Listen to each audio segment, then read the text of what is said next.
नमस्कार आमी रीता केमन आছেন सबाई आशा करी सबाई भालो आছেন और आमराও बेश भालो आছি। गणेश माम्स केयारेर नतून एकटी ब्लगे आपनादेर सबाइके स्वागत जानाई। ब्लगटी अनेक दिन आगेरই और तखन बेश कदिन धरे एक नागारे बृष्टि हच्छिलो। এই দেখুন না সকাল থেকেই কিভাবে বৃষ্টি পড়েই চলেছে, একেবারে যে থেমে যাচ্ছে তা নয়, মানে থেমে গেলেও একটু একটু বৃষ্টির ফোঁটা যেন পড়েই চলেছে। এই বৃষ্টির কারণে ঘুম থেকে উঠতেও বেশ দেরি হয়ে যাচ্ছে।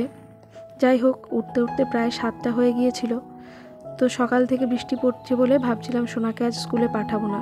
এইভাবে করতে করতে বেশ কয়েকদিন সোনার স্কুলে যাওয়া প্রায় হয়নি। তবে আজকে দেখলাম বৃষ্টিটা বেশ একটু ধরেছে, তাই ভাবলাম যে এই ওয়েদারে তো যাওয়া যেতেই পারে, তাই তাকে স্কুলে পাঠিয়ে দিয়েছি। আর তারপরে এই যে আমি আর সোনার বাবা এখন সকালবেলা ব্রেকফাস্টের জন্য আজ একটু মুড়ি খাবো।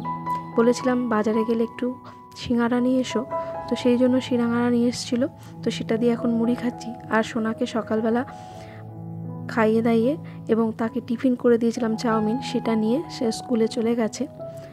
আর মুড়িটা খেয়ে নেওয়ার পর একটু চা বানিয়ে নিলাম। সকালে একবার চা খেয়েছি, তবে মুড়ি সিঙ্গারা খাওয়ার পর মনে হলো যে আর একটু চা খেলে ভালোই হয়। এই তো দুজনের জন্য একটু চা বানিয়ে নিলাম।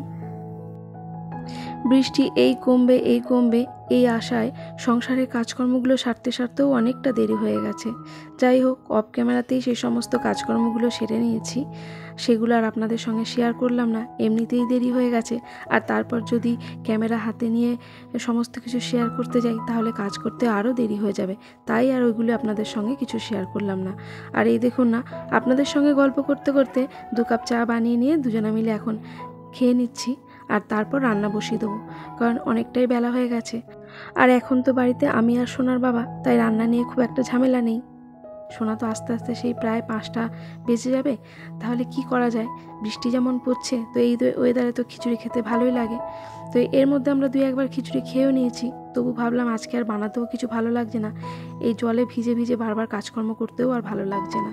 তবুও সংসারের কাজগুলো তো করতে হয়, তো সেগুলো বেশ কিছু করেছি। আর এখন রান্নাটা তো করতেই হবে, না হলে দুপুরে খাবো কি। তাই ভাবলাম ওই যে ভাতটা পড়ে আছে ওইটা দিয়েই খিচুড়ি বানিয়ে নেব। তাই আলাদা করে আর চাল নিলাম না, 1 কাপ মুসুর ডাল আর 1 কাপ মুগ ডাল নিয়ে নিলাম খিচুড়ি বানানোর জন্য। তো মুগ ডাল আর মুসুর ডালটাকে এখন এই যে কড়াইয়ের মধ্যে দিয়ে দিয়েছি, আর শুকনো কলায় খুব ভালো করে নেড়ে চেড়ে নিয়ে তারপর এটাকে ধুয়ে নেব। খুব সুন্দর একটা যখন স্মেল আসবে তখন এটাকে এখন অফ করে দেবো। আর এই যে দেখুন না, এখন কিন্তু গ্যাসের আঁচটা একেবারে কমিয়ে দিয়েছি, তো সিমে করে এখন এই যে মুগ ডাল আর মুসুর ডালটাকে একটু নেড়ে নিচ্ছি। তারপর খুব ভালো করে বেশ কয়েকবার ধুয়ে নেব। আর এতে কি হবে, আমার রান্নাটাও যেমন চটজলদি হয়ে যাবে, আর ওদিকে ভাতটাও নষ্ট হবে না, সেটাও কাজে লেগে যাবে। আমরা গৃহিণীরা যদি সংসারের কাজগুলি এইভাবে যদি একটু বুদ্ধি করে চালিয়ে নিই, তাহলে কিন্তু অনেক জিনিস অপচয় হওয়া থেকে বাঁচাতে পারি, এবং এতে সংসারেরও অনেকটা সাশ্রয় হয়। যাই হোক, ডালটা আমি এখানে বেশ কয়েকবার ভালো করে ধুয়ে নিয়েছি, আর তারপর একেবারে প্রেসার কুকারে দিয়ে দেবো। আর 2-4টে সিটি মারলে অল্প সময়ের মধ্যে এটাও হয়ে যাবে, মাত্র 10 মিনিটের মধ্যে রান্নাটা আমার কমপ্লিট হয়ে যাবে। কারণ যেহেতু ভাতটা পড়ে আছে বলে চালটা নিতে হয়নি, তাহলে তো ডাল আর চাল একেবারে হাঁড়িতেই চাপিয়ে দিতাম, অনেকটা সময় ধরে হতো। তো তাই সময় বাঁচানোর জন্য ওটা যেহেতু আর করতে হবে না, তাই ডালটা প্রেসার কুকারে 2-4টে সিটি দিয়ে করে নেব। খিচুড়িতে আলু খুব একটা পছন্দ করে না, তাই 2 পিস মাত্র আলু, কাঁচা লঙ্কা, নুন, তেল, হলুদ সমস্ত কিছু দিয়ে মাত্র 2টো সিটি দিলে নামিয়ে নেব। আর এখন এখানে খিচুড়ির মশলাটা বানিয়ে নিচ্ছি। তো দিয়েছি একটু আদা, আর দিয়েছি একটা টমেটো, কাঁচা লঙ্কা, আর এখানে জিরে গুঁড়োটাও দিয়ে দিচ্ছি 1 চামচ লবণ, আর দেব একটু হলুদ গুঁড়ো, আর সেই সঙ্গে সামান্য একটু জল দিয়ে দেব। তাহলে চলুন মশলাটা বানিয়ে নিই। এখানে মশলাটা আমার বানানো হয়ে গিয়েছে, তো কড়াইটাও গরম হয়ে গেছে। দিয়ে দিলাম তেল, আর তেলের মধ্যে এবার দিয়ে দেবো সামান্য একটু চিনি। এটা আমি সবসময় দিয়ে থাকি মশলার কালারটা ভালো আসার জন্য। তো তেলটা গরম হওয়ার জন্য চিনিটা একটু বেশি হয়ে গেছে। তারপরে এই যে মশলার পেস্টটা দিয়ে দিলাম। এখন খুব সুন্দর করে মশলাটা কষিয়ে নিচ্ছি, দেখে বুঝতে পারছেন তেল ছেড়ে এসছে।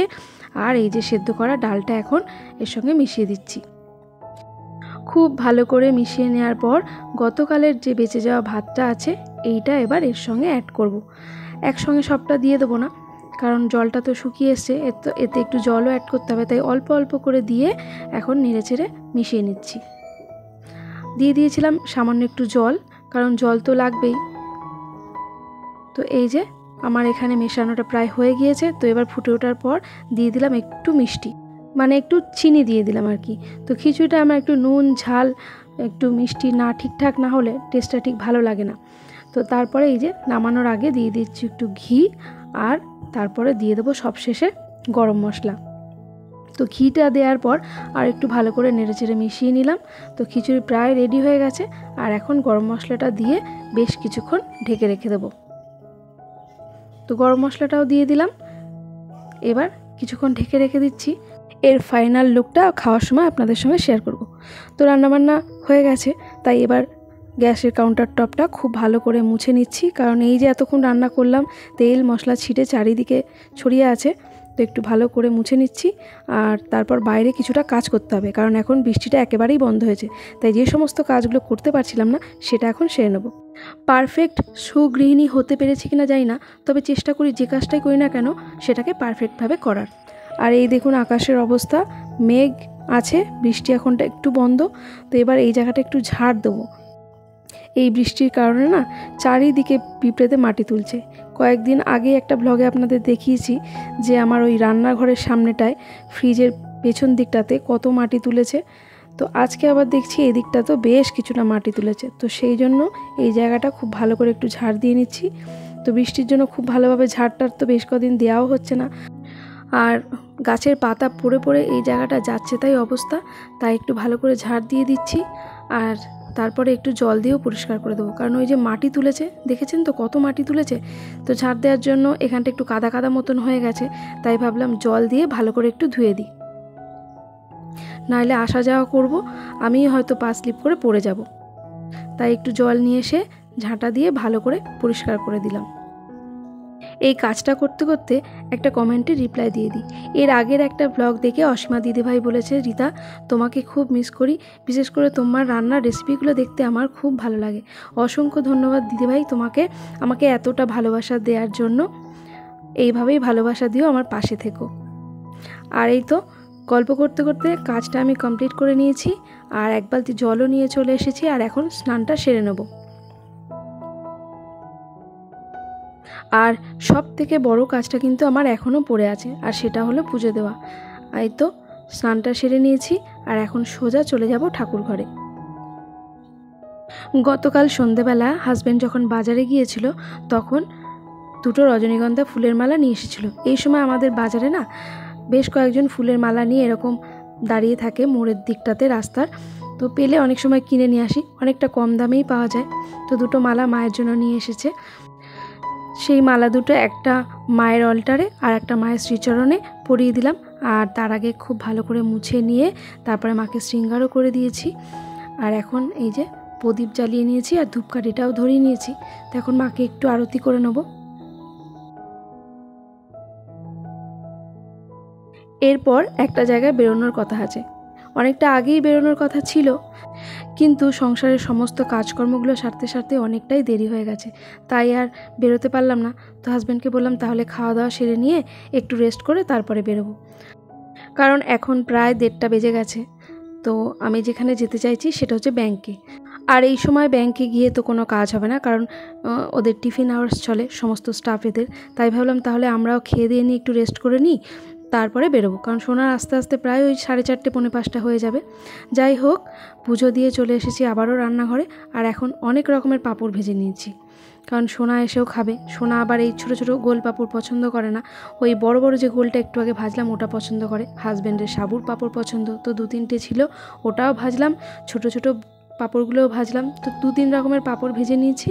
আর এই দেখুন খিচুড়ির ফাইনাল লুকটা, না বললে কেউ বুঝতেই পারবে না যে এটা বেঁচে যাওয়া ভাত দিয়ে এই যে খিচুড়িটা, খেতে কিন্তু অসাধারণ হয়েছিল।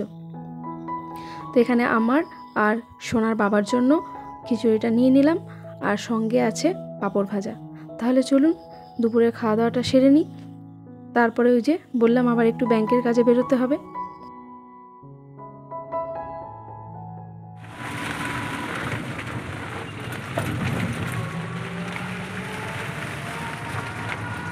খাওয়া দাওয়ার পর বেশ কিছুক্ষণ রেস্ট করেছি, তারপরে এই যে বেরিয়ে পড়েছি।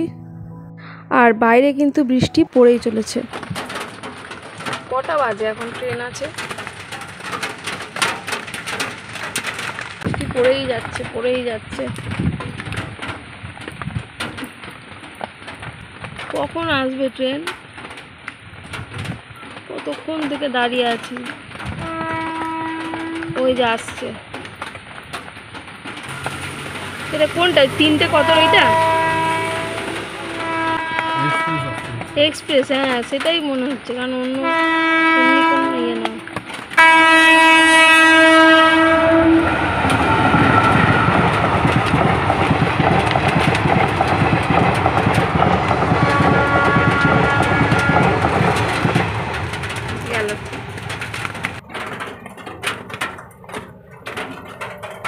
তুলে দিয়েছে, চলো।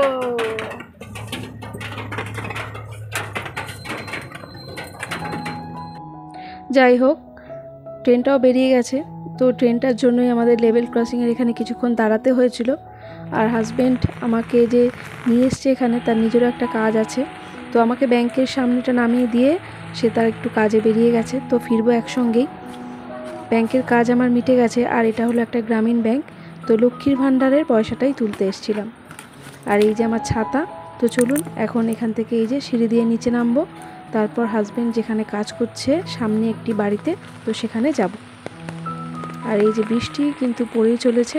তো অনেকটাই সময় হয়ে গেল, কারণ দেখছি ছেলেমেয়েরা অনেকেই স্কুল থেকে বাড়ি ফিরছে। তো ভাবছি সোনাও ফিরে এসেছে কিনা।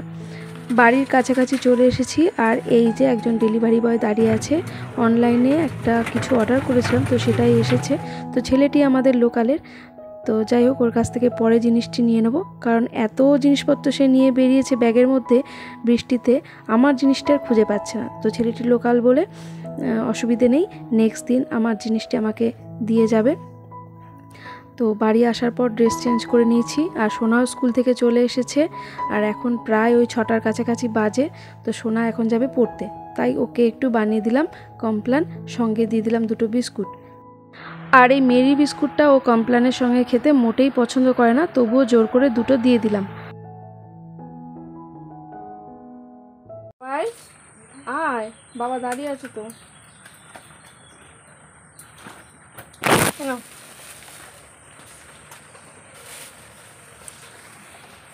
পেয়েছিস বাবাই? সাবধানে পাটি পেটিপে যাবি, ওখানে খুব শ্যাওলা মতন হয়েছে। ওকে একটু সামনের দিকটা একটু এগিয়ে দিয়ে এসো।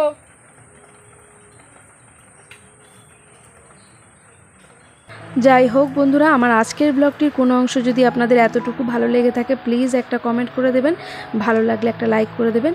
আর যদি এই ধরনের ব্লগগুলি আপনারা প্রতিনিয়ত দেখতে চান, তাহলে চাইলে আমার চ্যানেলটি সাবস্ক্রাইবও করতে পারেন। আর যারা যারা অলরেডি তা করে ফেলেছেন, তাদের অসংখ্য ধন্যবাদ। সোনা টিউশনে বেরিয়ে যাওয়ার পর আমার মনে হলো একটু গরম গরম কিছু খাই, তবে চা নয়, চাটা খেতে এখন মন চাইছে না। তাই আমি নিজের জন্য একটু কমপ্লান বানিয়ে নিলাম। চাটা খাবো, সোনার বাবা সোনাকে দিয়ে বাড়ি ফিরে আসলে তারপর চাটা দুজনে একসঙ্গে খাবো। চাটা একা একা খেতে ঠিক ভালো লাগে না, সবাই মিলে একসঙ্গে খেতে বেশ ভালো লাগে। তবে সোনা তো এখন আর চা খায় না।